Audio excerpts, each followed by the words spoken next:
Thanks for joining us. Today's guest is Rich Walker, Parkland Mayor, who has recently announced his candidacy for the election coming up in November. Thanks for joining us. Yeah, thanks for having me. I appreciate it. So tell us a little bit more about you, Rich Walker. Yeah. Well, where'd you grow up? I grew up in South Jersey, a town called Washington Township. Okay. It's about 25 minutes outside of Philadelphia.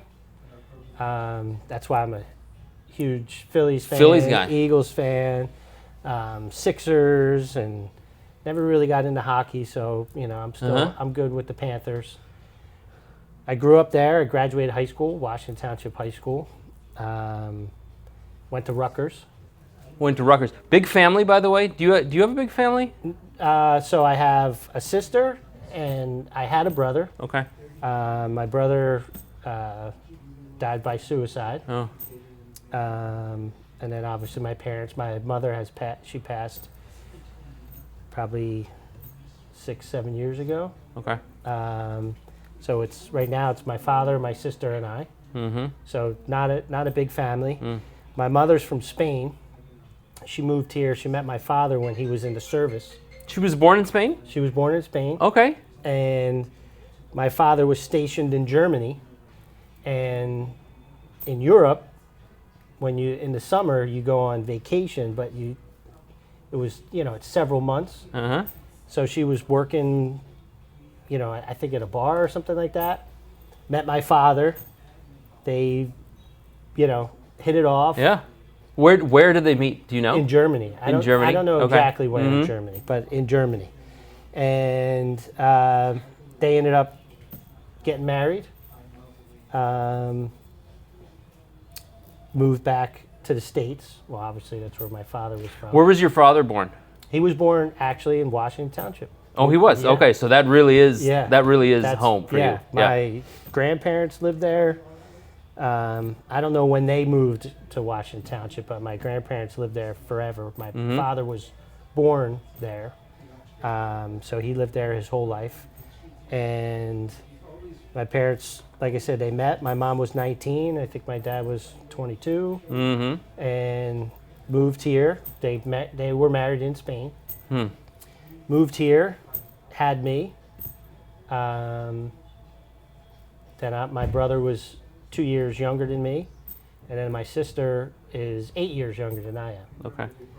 So when I graduated high school, I went to Rutgers, met my wife, met Catherine my freshman summer. And, we were an item, I guess, ever since. And I met my business partner, or my future business partner. We lived on the same floor. We were, good friends right from the beginning. We were in the same fraternity. His father had gotten sick. He was a year older than I was, and his father had gotten sick, and he had a sign business. Mm-hmm. So he had to help his father get through some things that his father was going through because he couldn't do anything. He had Guillain-Barré syndrome, so didn't have use of his hands. I've heard of it. Yep. And, talking was very difficult, and all that stuff. So my future business partner, he had to help his father, with the business and what have you. And him and I, we were always inseparable. He was the president of fraternity. I was vice president. I was the president of fraternity. He was vice president. We did everything together. We worked together at, various jobs throughout college, the fraternity. We pledged together. So we were, we're brothers. Natural progression. Yeah. And so he called me right away, asked me if I would be willing to come work there. And we ended up making a deal with his father, buying his father out of the business. And, we took the business from, I think his father was doing about $1 million a year. And we actually just sold it 2 years ago. We had it for 30 years. We were about, at the height of the company, we were probably doing $8 million a year. But as of late, we're probably doing about $5-6 million a year. So, we grew the company exponentially. which was fun. Mm-hmm. You know, working with your best friend and Yeah. you know all that stuff for 30 years. But it's a long time to do that. So growing up in Washington Township, you said, Yep.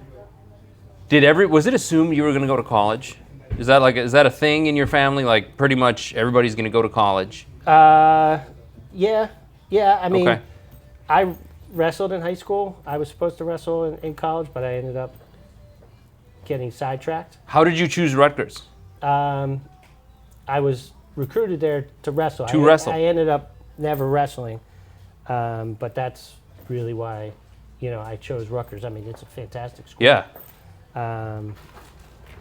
And I met my business partner. I met my wife. I mean, couldn't have been better to me. Yeah. Yeah. Yeah. Okay. So wrestling was initially going to be part of the plan. You were a highly successful I was pretty good in high school. Yeah. high school wrestler. Yeah, I was pretty Okay. good. So other schools were recruiting you to wrestle? Yeah. Okay. But Rutgers was it. You just kind of knew. Yeah. Okay. Yeah, I mean, it was the best school, right? Uh-huh. 'Cause you're not going to school to wrestling's not a sport where you can really make any money afterwards. Yeah, it's not, Brock Lesnar. well, being 5'5", and in high school at the time, 125, 130 pounds. Yeah. I don't think I would have been very successful Yes. on the WW. Yes. That was You'd have to be a WWF. ferocious 125 Yeah. pounds. That was the WWF at the time. Yeah. Now it's the WWE. Right. So yeah. Mm-hmm.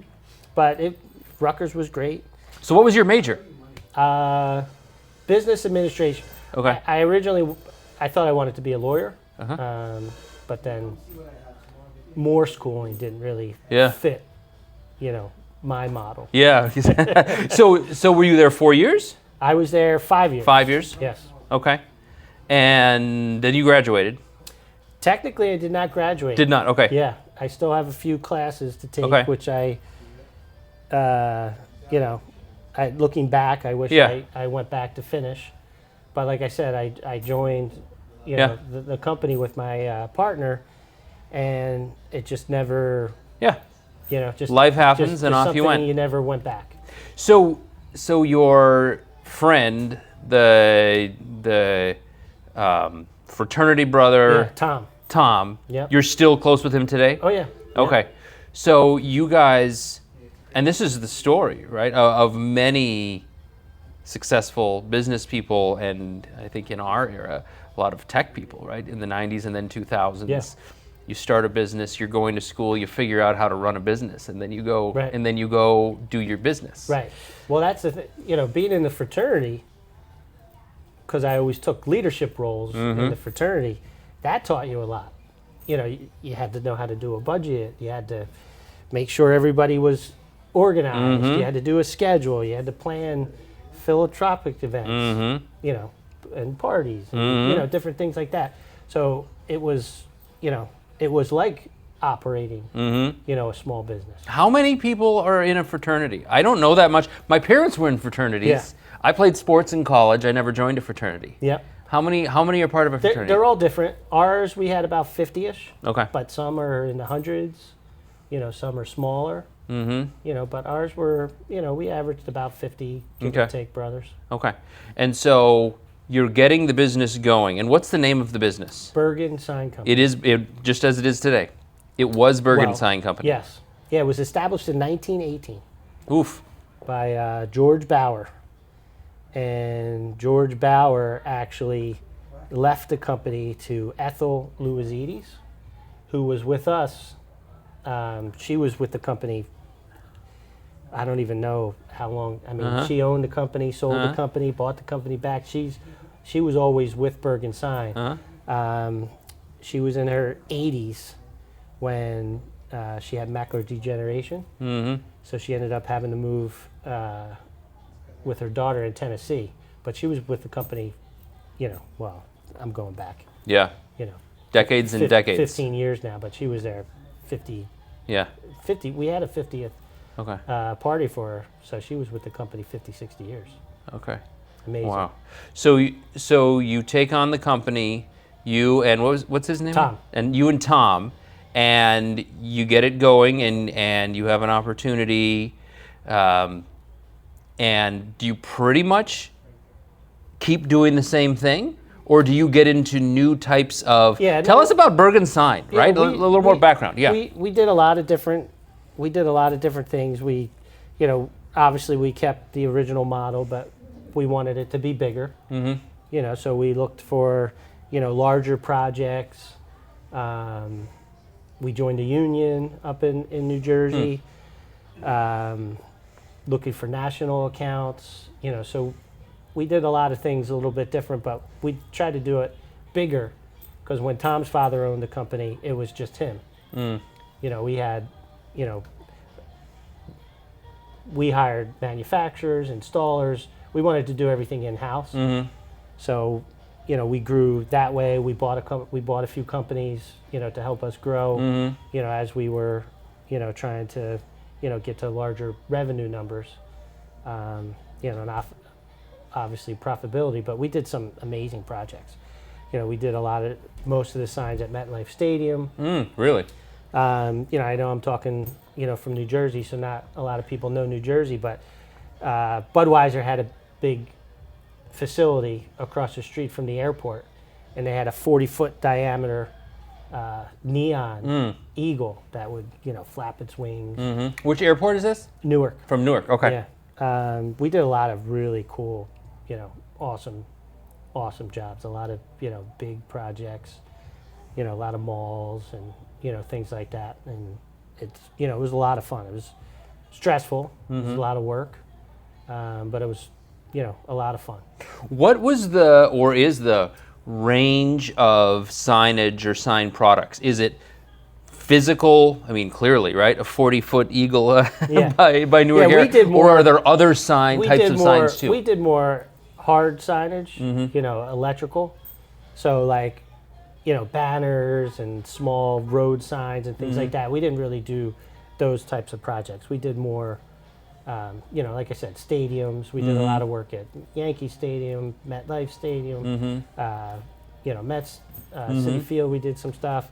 So we did stuff, Madison Square Garden. So we did, larger projects, that, the signs were, illuminated more often than not. Just a little bit larger. How was your business affected or impacted by the internet age, digital signage? Yeah, so it's funny because, we were starting to make signs before they even had LEDs. Yeah. So we did everything with neon. Yeah. So you had to take the glass and, you had to heat it up and bend it. Yeah. So it was really cool to, go through that. But it was glass, so it would break. Yeah. You got to ship things across country. So we got to see the evolution of, the LED products now inside the signs. So now they're much lighter.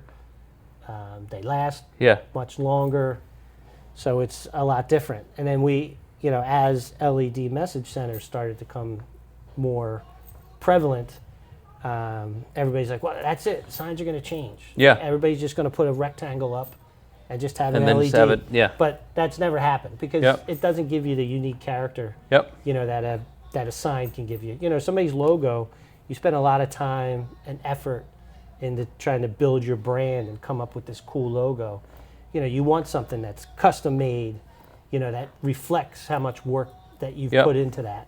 An LED message center, why it gives a lot of information and it's, it's easier. It's not unique. It's not at all. So you don't feel there is an ongoing niche for this type of signage. I could imagine, right? Just that I imagine digital or LED takes over a lot. Yeah, but not everything forever, right? Here we are at Techie Parkland. They could put a rectangle LED message center, flap their name up there for a minute, 2 minutes, whatever, and maybe throw a commercial on. Yeah. And generate revenue. But then there's a lot of city codes that don't allow you to do those types of things because, in Parkland, I certainly wouldn't want to see, lighted, signs changing all the time. that wouldn't be something that, we would like to see.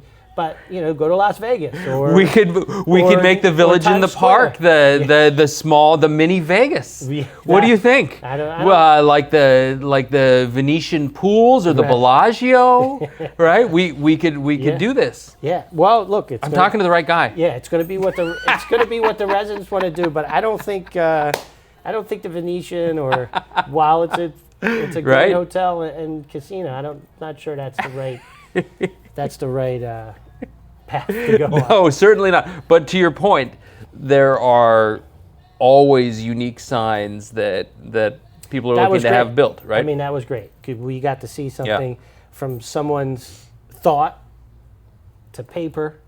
When you're doing the designs and you're doing the drawings, you go through all those changes, and then you actually get to see, in the shop, you're seeing the guys actually make it. Mm-hmm. And then you actually get to see the guys install it. So, I mean, it was very fulfilling to, especially when you got somebody who is not quite sure what they want their logo to look like or their brand to look like.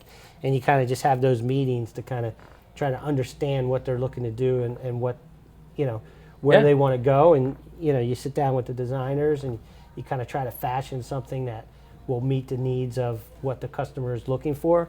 And then, to see it built and then to see it installed, it's really cool process. Yeah, so as an entrepreneur, business owner, that's been your career, Yeah. right? You haven't strayed or ventured outside of that No. as far as your professional career goes. Right. So, Yeah, I did it for 30 years. 30 years. So when did you think to yourself, I might want to run for public office? How did that happen? We've always, when I say we, my wife Catherine, we're a team. We do everything together, and we've always been very involved in everything that we do. Whether it's at Rutgers, being in the fraternity, whether it's owning your own business, or having children, 5 of which we have. Mm-hmm. You want to be involved in their day-to-day activities. So in sports, so we always got involved in coaching sports and being on the boards and the PTOs and all those different things that you can do to just be involved in the community, and just seeing some of the things that we were going through on the sports side. The fields needing upgrading, the maintenance, the drainage issues, different things like that. When Grace Solomon was a commissioner, her term was up, and she didn't put her name in to run. So one night I was kind of just, Catherine and I were out to dinner, and I started talking about I would like to be more involved in the community in some form or fashion. So I decided to put my name in to run for commissioner in 2018. And thankfully I won that election. And it's been fantastic. And then when Christine decided to run for the State House, I decided that was a good opportunity for me to run for mayor. I ran against Stacy, and I felt we were just on different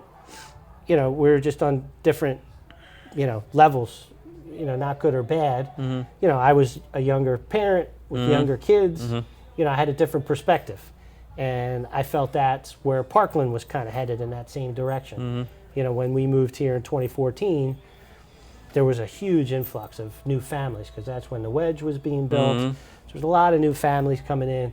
So I felt like that was a big shift in Parkland. And I just felt like our, I don't want to say generation, but our demographic needed a voice as well, because we're the ones who are going to be here longer and what have you. So like I said, I just felt it was a good opportunity for me to run for mayor. And again, I was lucky enough to win that election. It was a little contentious, but Your kids, 5 of them, how many were born in New Jersey? They were all born in New Jersey. All of them. Okay. Yeah, Hayes was born in February of 2014, and we moved here in August. So of everyone 2014. was born in New Jersey. Yeah. And what prompted the move? So in 2009, we bought a sign company down here in Pompano. Okay. My business partner and I, we always wanted to try to come a little bit south. We were doing a lot of national work, and being a union company, it was difficult to keep up, pricing. Mm-hmm. Because people are buying stuff from Mexico, they're buying stuff from all over the place, cheaper labor, things like that. So we always wanted to come down south to do most of our national work so we could be a little bit more competitive and grow that. So in 2009, we bought that company, and I was traveling back and forth, and it just became a lot. Young family, young kids, and New Jersey had a couple of terrible winters, and I think Catherine got a little jealous that I was coming down here all the time. I was almost spending more time down here than I was at home, because as we grew the business here, it just was more demanding for me to be here, because in New Jersey we were so established. The team we had didn't need as much oversight, and didn't need as much. Especially from like December through March, for example. Yes. Yes. Oh, believe me, there were plenty of times when I got to go down. I got to check on things. Absolutely. Right? We got a problem down there. So you moved here in 2014. Yeah. And so you'd only been here 3 to 4 years when you said, I'm going to throw my hat in the ring. You guys were talking, you and Catherine were talking and said, but let's do it. We were very involved in, as far as, not on a government perspective, but, community. Little league boards, soccer boards, tackle football, flag football, all the things. So I feel we had a really good sense of what the community, because I'm not running for me, I'm running for people, I'm running for people who, I take great pride in the fact that I try to be out in the community as much as I can to listen to what the residents are saying, trying to understand what are the issues, what are problems, what are good things, what are bad things, so we can make sure we keep doing the good things, fix the bad things, and move on, from there. So I think I've done a pretty good job. Nobody's perfect, but everything we've done from a commission has been, to me, important, impactful. We've moved faster, some, slower than you would like, but to me faster because, you have a short time. You've moved on some significant projects. Well, look, I look at it, the first 2 years I had, because when I first ran in 2020 for mayor, I only had a 2-year term. So I had 2 years to get, things done. And I created a list. When I hear from residents, I make a list. So I know everything I hear from residents, it gets added to my list. And you got 2 years to do that list. I was reelected again in 2020 or 2022. And continue with that list, working through that list. So now in 2026, this is my last term. So I have 4 years left of being mayor. The village for me is it's a staple project for the city of Parkland, and again that was resident driven. The residents of Heron Bay, not just Heron Bay, but primarily the residents of Heron Bay, came to us and asked for assistance. They didn't want to see another entity trying to build something on that golf course. Because look, let's be honest, something was going to be built there. I think sometimes people don't realize how little control we have over certain things. A lot of times people are like, well, you're the mayor, just say no. There's a lot of things you just can't say no on. Property owners have rights. So you have to try to work within those confines. You try to change your code to make it a little more restrictive, but look, if a property owner comes in and he meets A, B, C, and D, there's not a whole lot, that we can do to say no, but we can work with them to try to make sure we're fashioning that project to be Parkland-like. Yeah, that's a good segue. Couple of projects that I know there are multiple entities at work. Yeah. Obviously, Loxahatchee Road. Yeah. And the roundabout on Hillsborough. Yep. Can you share just a little bit about, well, here's our role in that? Because I think there is, for a lot of us, and even many of us who are up on what's going on in town, not necessarily clear understanding of, well, this is why and how this develops. Well, Loxahatchee Road is a project essentially done by FDOT, the Florida Department of Transportation. So there was a grant for $25 million for multimodal transportation, which means not just cars. So in Loxahatchee's case, that's been one of the most dangerous roads in Broward County for many, many years. And the city has always been trying to get that project to move forward.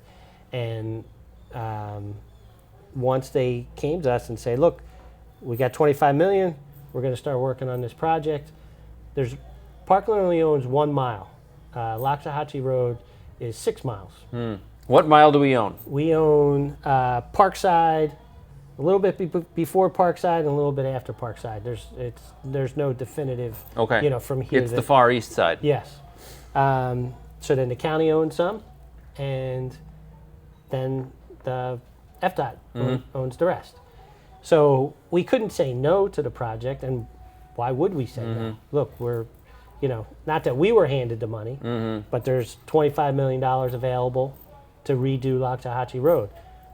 And we couldn't say no if we wanted to. We could try to fight it and hold it up. But why would we do that? But it's funny because during COVID, when Lox was initially started, that road actually almost got canceled because prices have escalated so much. But we were able to work a deal with Broward County because they owned so much of the road that they were able to put some of the surtax dollars for the portion that they own into the project to make sure the project was fully funded. Was it required to be multimodal transportation? Yes. Okay. So we could have the bike So we could have put train tracks out there. We could have put train tracks out there. There would be no road. That's the problem with Lox. Because everybody says, why would you redo Lox Road and not add 2 lanes and not do this and not do that? There's not enough room. No. There was enough room to do sidewalks. Yeah. And bike lanes. So that meets the criteria. Meets multimodal. Right. And it appears there's more room. This is just purely observation. It appears there's more room, Murlago and Cascada and maybe a couple of the other communities. There's a little more buffer space that was kind of built in there. But there's stretches that there's no, it's super tight. There's no room at all. Correct. Yeah. Okay. So in some areas maybe we could have went 2 lanes. But it wouldn't have been able to be that the whole way. Yeah. So you can't. So you make the best of it. And to me, the divided road with the median is the most important because it's ultimately, my perspective, safety 100% on that road is paramount, right? And some of the things that we got to contribute to from a city perspective is, the roundabouts. I mean, there were going to be roundabouts. That was something that I like roundabouts. I like roundabouts. I'm good with them. Yeah. I get frustrated when people don't know how to use them. Yeah. But look, where are we going? Everybody's in such a rush nowadays. It's going to take you an extra minute or 2. For me, the aesthetics of what a roundabout looks like, and that's where we had some say. Instead of having a plain roundabout, we do a nice roundabout with the stone feature and some landscaping, and even the landscaping along the median. That's all the responsibility of Parkland. So there are some associated costs, obviously, for the city, but we're making it nicer, and we're making it more aesthetically pleasing. If you've ever been on Parkside Drive, as some of us have kids that have gone to Riverglades. If you've ever been trying to turn left from Parkside Drive onto Loxahatchee Road, for example, at rush hour or the end of the school day, you can sit there for A long ages time. Yes. trying to turn. Yes. And I think that's true of a number of intersections along Lox. And so I appreciate being able to take turns. And that's 100% true. And people always say, well, traffic lights. Traffic lights are very hard to get. Mm-hmm. You can't just decide on your own, we want a traffic light and put it up. You have to get warrants from the traffic department of Broward County. And if there's not enough traffic, which in Parkland, as much traffic as people think we have, we don't have that much that would warrant a traffic light. So then we're left with the option of a four-way stop or a roundabout. So talking about the one at Hillsborough, there's a community turn bridge outside there, and on Mecca Lane, it's a very busy, intersection. And we asked the county what are some options, because Hillsborough is a county road, so this isn't our project at all, except we're adding more fluff on the roundabout features. But we went to the county and said, what can we do to kind of soften? How can we help the traffic, help the speeding on Hillsborough? What are some of the things we can do to kind of help? And their suggestion was a roundabout at on Hillsborough and Mecca. And we took their advice on that, and we said, yeah, let's go ahead and do a 2-lane roundabout, which will be, in my opinion, you'll be able to go straight through. And you'll be able to loop around. So I think the residents will get used to it. Look, I don't like construction. Nobody likes construction. It's uncomfortable. I drive on the roads just like everybody else. But ultimately, both projects will be done. We're hoping both projects are done before the end of the year. When I'm talking Lox and Hillsborough. And once that happens, we'll be back to normal. And we'll be better than back to normal, from a traffic perspective and most importantly, a safety perspective. Pedestrians crossing from one side of Hillsborough to the other. Do you know where that's going to go?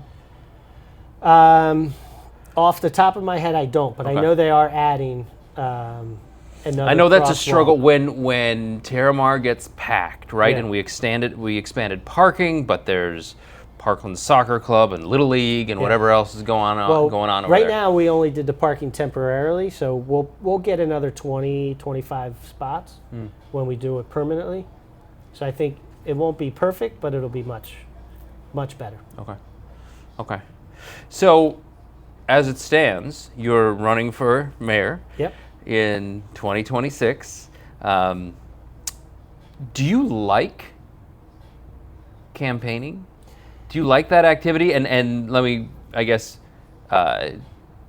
say along the way here, you campaigned in 2018, right, for the commission, and then you and Stacy were 2022.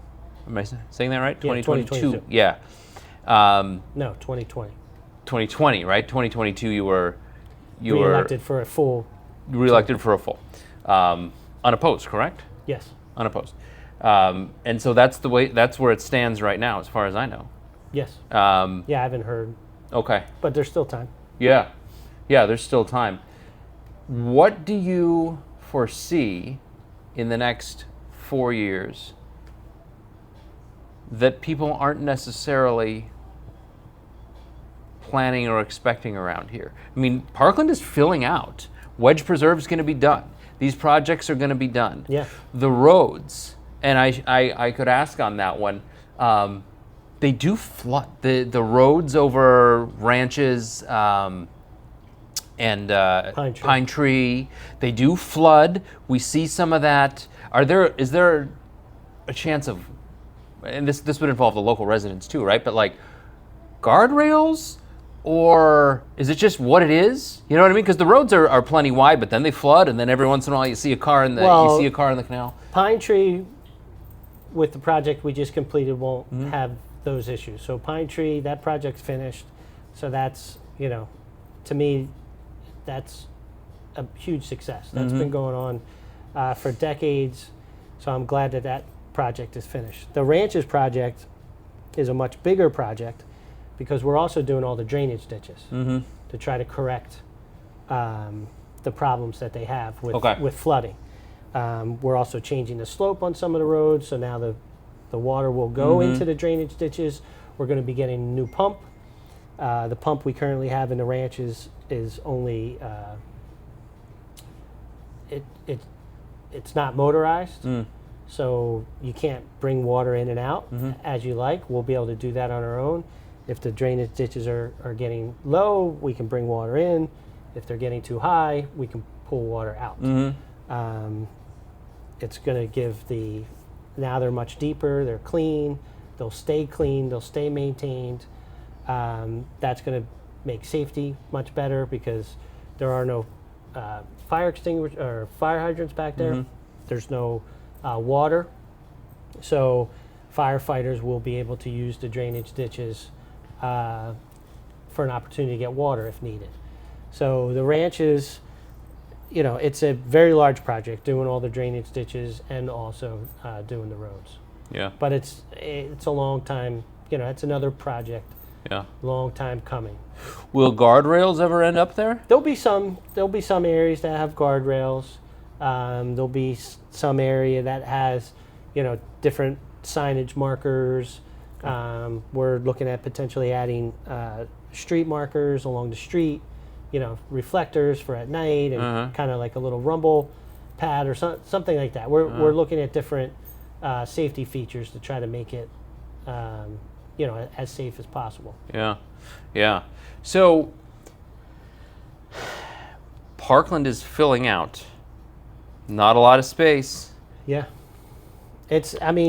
Once the Parkland Royale 2 project is completed at the end of Locks Road, that's it. We're full. We've got the Broward school space at Nob Hill and Hillsborough across from Wedge Preserve Park. Right now, that's the school board is negotiating with Broward Health. Broward Health is looking to purchase the land and do something with it. But we'll see where that goes. And then obviously Hendricks Farms. Yeah. But that they've been talking about Hendricks Farms since I moved here. Obviously, as time goes on, the inevitability of it coming is sooner and sooner. Yeah. But we've heard nothing. Woody is, last time we spoke, he's not in any hurry, to sell. He's happy doing what he's doing. But yes, that will have a tremendous impact. But, we'll be able to try to do some things. I don't know if I'll be in office at the time that happens, or I won't be, because even in 4 years from now, even if it was sold today, it takes years and years to get that stuff going.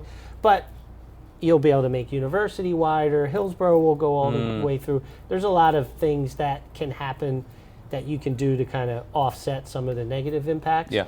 It will be, it'll be a big lift for somebody to, make sure Parkland can stay Parkland, do everything that they have to do. Maybe the final massive undertaking in Parkland, other than who knows what, redoing or, reconstructing or changing things over time. But by and large, these are the last couple major pieces, right? We got the chunk on University across from Parkland Commons there.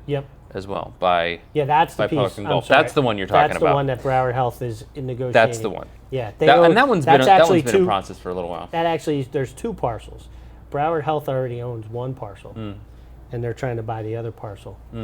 The school board still owns the piece by Cascada. Right. Obviously, we know the school board is not going to be building a school anytime soon.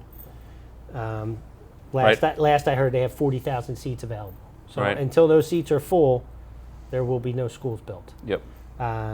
There has been multiple bills brought up with the state to have any vacant land be able to be purchased by charter schools.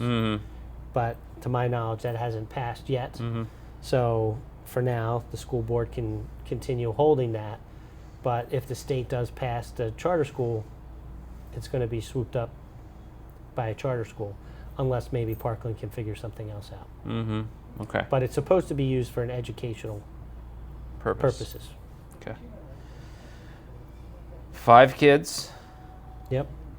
Everybody getting a little bit older, about a year at a time, Yep. right?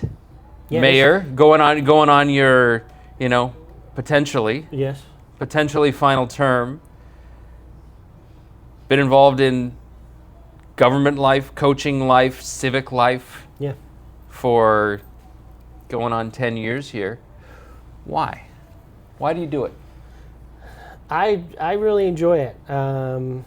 There's a lot of people who don't want to put themselves out there. Mm-hmm. Obviously, when you're an elected official, you're never going to make everybody happy. Mm-hmm. So there's always going to be those people who are, calling you out and complaining about this and complaining about that, which is good because that keeps you on your toes, right? I wouldn't want everyone. I mean, obviously, I would want everybody to be happy, but maybe you would get a little complacent. Something's amiss if everybody agrees with you all the time. Right. So, Yeah. you need to stay on your toes. And look, sometimes people who are negative, the best ideas come from that, right? Because if somebody has something bad to say or negative or whatever, I don't just throw that out.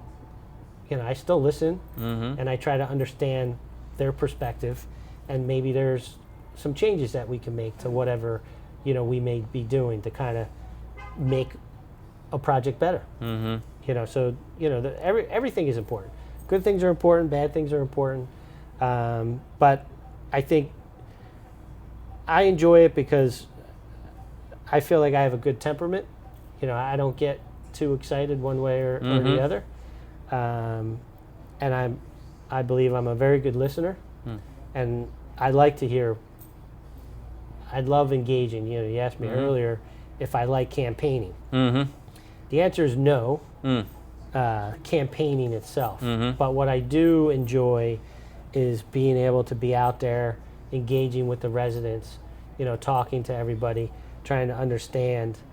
For me, it's all about trying to understand how can I help make their experience living in Parkland better. And that, to me, that's the fun part of it, and it's hearing the good and the bad, but understanding what their issues are and how we can help that and being successful in it is truly rewarding.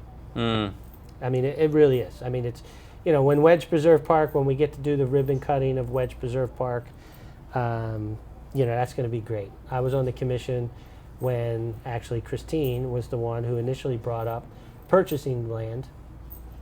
So we went through purchasing the land, figuring out what we were going to do with it, and seeing it get built and then seeing it open is great. Village in the Park, I don't know if I'll get to see it, the ribbon cutting as mayor, but I'll certainly be able to have been in the process of purchasing it, designing it, picking the developers, watching it get built. Whether or not it gets built in the next 4 years, that's probably a little. Hopefully enjoying it. Yes. Right? Yeah. No, look, it's going to be, everything we do I believe is great. Our staff works incredibly hard to make sure our residents enjoy, whatever they're doing or using, and they take great pride, in their work, and they do a fantastic job, and we take great pride in keeping Parkland, that hometown feel as best you can. Understanding times are changing. The Wedge came in before my time. A lot of families moved here, and we have to keep up with infrastructure. Whether it's Locks Road, Hillsborough, those are things that need to get done. They're uncomfortable during that time, but there are things they need to get done. Pine Tree, the ranches, the Village in the Park. I don't know if that'll be as, necessarily as uncomfortable as some of those other projects, but those are things that residents are asking for. Traffic might get pretty exciting out here for a little while as the interchange well, changes. the Sawgrass Yep. is they're redoing the interchange, so that's going to soften up the traffic on Nob Hill tremendously. So I think the timing couldn't be more perfect. You know, they'll start the interchange, Locks will be done, Hillsborough will be done. You know, then unfortunately we'll have to go to, you know, the interchange getting done. But I think that's going to open up things there so that any potential traffic that we would see with the village will kind of already have, you know, flushed itself out with the with the new interchange. Yeah. But yes, there will be. But that's, I mean, this is Coral Springs, so I have absolutely nothing to do with that. But it's FDOT anyway, so nobody, you know, can stop what's coming because that's not a Parkland or Coral Springs. You know, that's a state need, so they have to do what they have to do from a state perspective. That's where sometimes things get a little convoluted, right? You know, when we have government day for the third graders that come in to City Hall to hear me speak a little bit about local government, you know, I explain it simply. You know, I'm the mayor of Parkland. My focus is on the city of Parkland. So I need to try to do whatever I can to make Parkland better. Then you have the county. They're worried about the county. Of course, Parkland is a piece of that, but they have to worry about the entire county. And then the state and the federal government, so be it. But, you know, my main focus is the city of Parkland and what can I do to protect the residents and help the residents at the same time. Rich Walker, Yeah. thank you for taking the time. Of course. Thanks, Matt. I appreciate Yeah, it. it was a good time. Thank you. Nice chatting with you. Yes. And special thanks, by the way, to Yes. Techie Parkland for Yep. hosting our space here. This is great. Stop on in for any of your tech needs. Break a phone, need an iPad cover, need an iPad, whatever it might be. I've done that for my own family. Thanks, Techie Parkland. Thanks, For Techie. joining Rich Walker. Thanks.